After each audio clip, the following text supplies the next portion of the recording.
भाजपचे माजी आमदार राम सातपुते आणि मोहिते पाटील यांच्यातील राजकीय संघर्ष शिगेला पोहोचला आहे.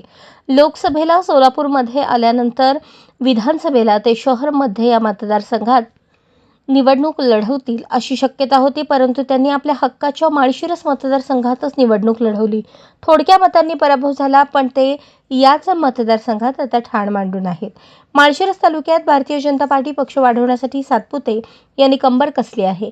मोहिते पाटलांवर नाराज गट भाजपच्या जवळ जाताना पाहायला मिळतोय.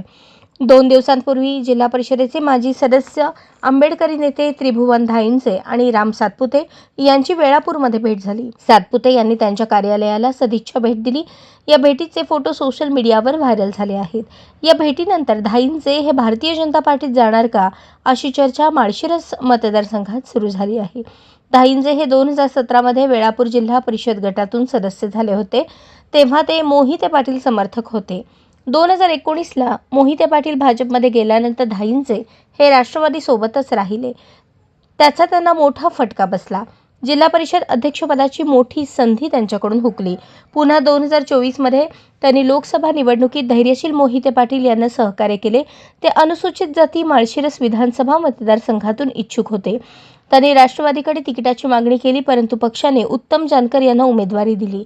धाईंजे यांनी अपक्ष विधानसभा निवडणूक लढवली.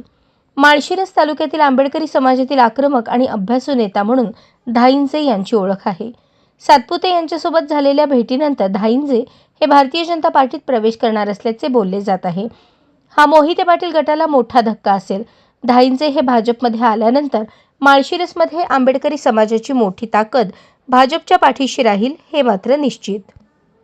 अशाच नवनवीन अपडेटसाठी जनता राज्य न्यूज चॅनलला सबस्क्राईब करा, लाईक करा आणि शेअर करायला विसरू नका.